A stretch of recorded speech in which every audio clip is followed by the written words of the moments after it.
নমস্কার বন্ধুরা, সম্পাস ভ্যারাইটি ব্লগে আপনাদের সবাইকে স্বাগত। তাহলে চলুন আজ ভিডিও এখান থেকে শুরু করছি।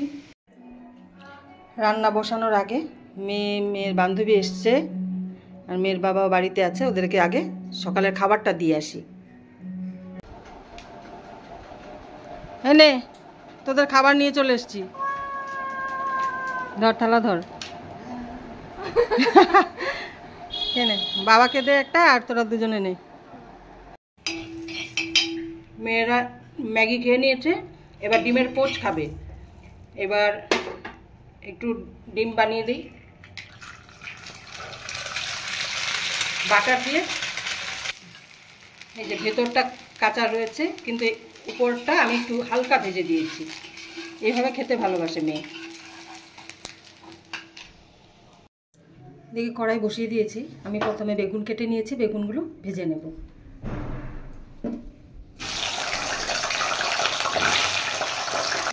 বেগুন ভাজা হতে হতে ততক্ষণ আমি মশলা করে নিই।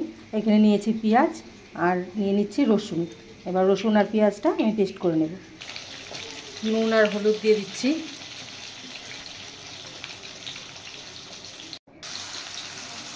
পেঁয়াজ ফোড়নে দিয়ে দিলাম। বেগুন উঠিয়ে নিয়েছি ভেজে। পেঁয়াজটা একটু ফ্রাই করে নেব। সিম্পল রান্না করছি।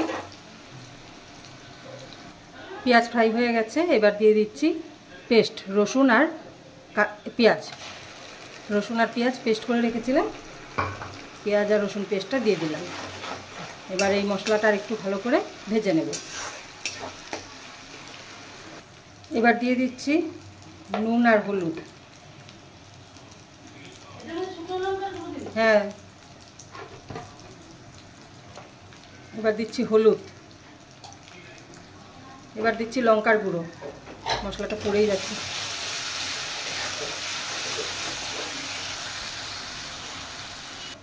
এবার দিয়ে দিচ্ছি টমেটো।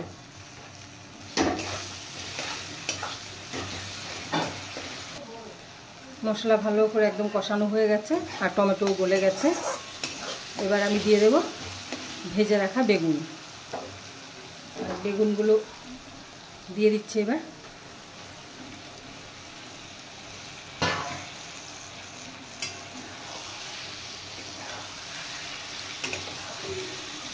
বেগুনগুলো যাতে গলে না যায় সাবধানে নাড়তে হবে। এবার দিয়ে দেব পরিমাণ মতো জল, আর জলটাও আমি কম দেব। দিয়ে দিচ্ছি জল।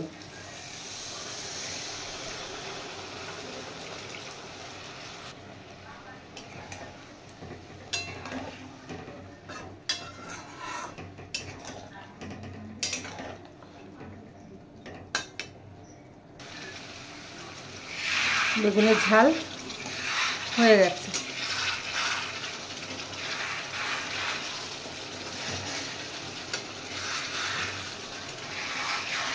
দেখুন একটাও বেগুন ভাঙেনি।